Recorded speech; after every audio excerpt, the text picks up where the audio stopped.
ये आज ही हमारे पास में कस्टमर थे, landline importer exporter private limited, Maharashtra Palghar के व्यापारी थे।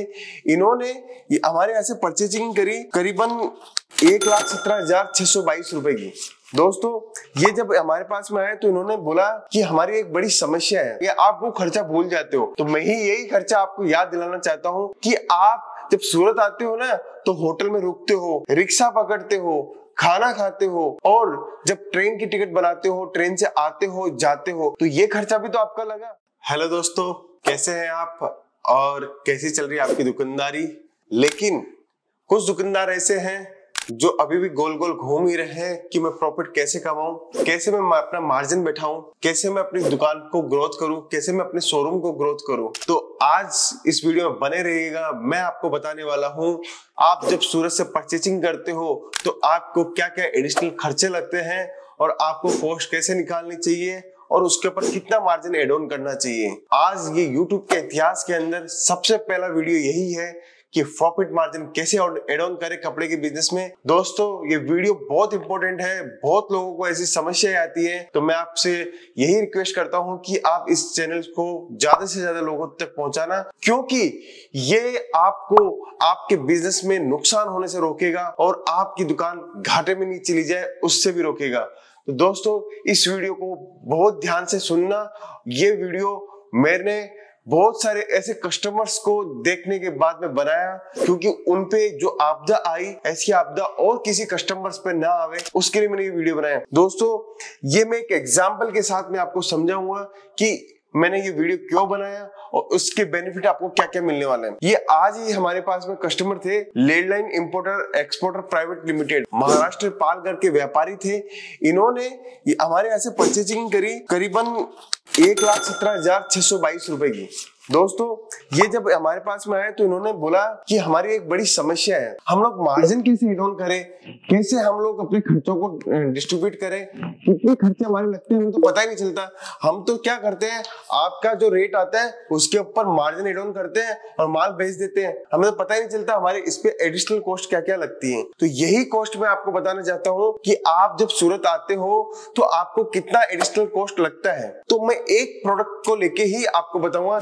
इन्होंने साड़ी खरीदी है 106006 हमारा प्रोडक्ट नंबर है, साड़ी सेंटोसा करके खरीदा है। एक सेट में 8 पीस आ रहे हैं, ठीक है। तो 235 रुपए का इन्होंने पर पीस का इन्होंने एक आइटम लिए है। तो 1,17,000 रुपए का जब माल इन्होंने लिया है, मैं 1,17,000 रुपए लिखना चाहता हूँ। सपोज करो आपको ट्रांसपोर्ट की कॉस्ट लगी यहाँ से सूरत से आपका पालघर माल जाने के लिए, महाराष्ट्र माल जाने के लिए पर पार्सल लगा आपका 400 रुपए का खर्चा है। 3 पार्सल 1,17,000 रुपए के बनते हैं। तो आप मुझे ये बताएं 400 रुपए का अगर एक पार्सल खर्चा आता तो 3 पार्सल का खर्चा है 1,200 रुपया, ठीक है। 1,200 रुपए तो ये खर्चा आपका आ गया। अब आपके क्या क्या खर्चे लगे, आप वो खर्चा भूल जाते हो। तो मैं ही यही खर्चा आपको याद दिलाना चाहता हूँ कि आप जब सूरत आते हो ना तो होटल में रुकते हो, रिक्शा पकड़ते हो, खाना खाते हो, और जब ट्रेन की टिकट बनाते हो, ट्रेन से आते हो जाते हो, तो ये खर्चा भी तो आपका लगा। तो आप वो खर्चा क्यों भूल जाते हो, आप क्यों 235 रुपए से ही कॉस्टिंग निकालने लग जाते हो, ये तो आपको लॉस में लेके जाएगा। तो दोस्तों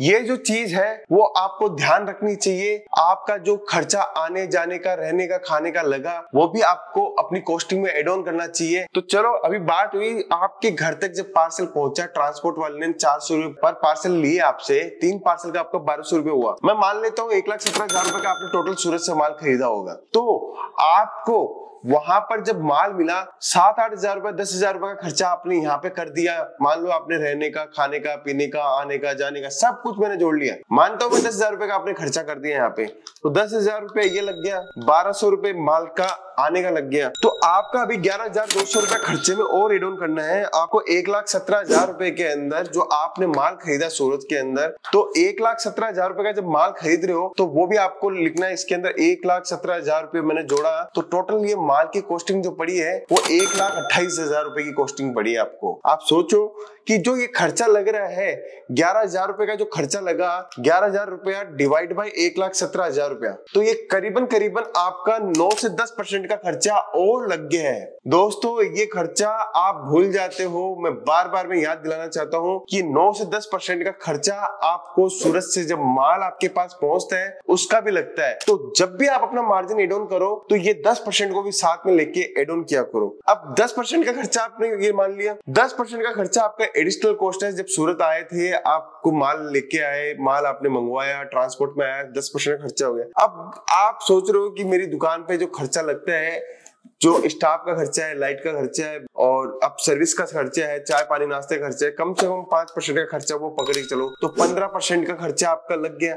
अब आपको नेट प्रॉफिट भी तो चाहिए, दुकानदारी चलानी है, घर भी चलाना है, सब कुछ चलाना है, कमाई भी करनी है, तो कम से कम 30% आप जोड़ो। तो ये 45% तो मिनिमम से मिनिमम आपको एक रिटेलर्स को अपने बिजनेस के अंदर जोड़ना ही चाहिए। तो जो 235 रुपए की पर किस जो साड़ी बताई थी मैंने आपको स्टार्टिंग में, सेंटोसा 235 रुपए की साड़ी, उस पे 45% का जब खर्चा जोड़ोगे ना तो वो 340 रुपए की रेट निकल के आती है। अब 45% कैसे निकालते हैं? अब दोस्तों देखो, 235 रुपए का मैंने ये साड़ी का पर प्राइस अपन ने इंटू किया इसको 45%, सीधा 45 इंटू 45% किया तो 105 रुपए आपका प्रॉफिट निकल के आ रहा है। दोस्तों 105 रुपए आपका प्रॉफिट निकल, प्लस का बटन दबाया और टोटल किया तो 340 रुपए की कॉस्ट निकलेगी। तो दोस्तों इसमें 10% का जो खर्चा था अपना आने जाने, रहने, खाने पीने का और माल मंगवाने का, वो भी मैंने जोड़ लिया। 5% दुकान का एडिशनल खर्चा भी जोड़ लिया। उसके बाद में जो आपको मार्जिन चाहिए था वो भी मैंने जोड़ लिया। आपकी जो रेट निकलनी है वो 340 रुपए निकलनी है। अभी अगर मैं ये 10% का खर्चा नहीं जोड़ू, ये आप भूल जाते हो, तो आपकी क्या कॉस्ट निकलती है? अब देखो 10% आप हटा दो तो 45 में से 10% हटाए तो 35% बचे। तो 235 के अंदर, 235 रुपए के अंदर मैं 35% जोड़ता हूं तो जो कॉस्ट निकलती है 235 इंटू 35% प्लस ये कॉस्ट निकलती है 317 रुपए। जो साड़ी 340 रुपए में बिकना चाहिए थी वो आपके बिक रही है 317 रुपया। मानता हूँ इसकी 317 की आपने 320 रुपए कॉस्टिंग आपने लगा दी, साड़ी पे जो टैग लगाया वो 320 लगा दी, लेकिन फिर भी आपको 20 रुपए का पर साड़ी का घाटा हो रहा है। तो आप सोचिए अगर 20 रुपया पर साड़ी का घाटा होगा, आपने 451 पीस अगर ली है, 451 को मैं 20 रुपए से मल्टीप्लाई करता हूँ, 451 को 20 रुपए से मल्टीप्लाई किया तो 9,000 रुपए का घाटा तो आपने ऐसे ही कर लिया।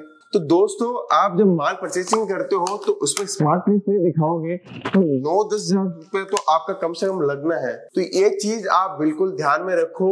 मैं आपको आगे वाले टॉपिक्स में इसके रिगार्डिंग एक और वीडियो बनाऊंगा, तो आप ऐसे वीडियो रोज देखा करो जिससे आपको अपनी बिजनेस में ग्रोथ मिले। तो आज की वीडियो में यही समाप्त करता हूँ। बहुत बहुत धन्यवाद। साड़ी कुर्ती या हो लहंगा, सही दाम का नाम केसरिया।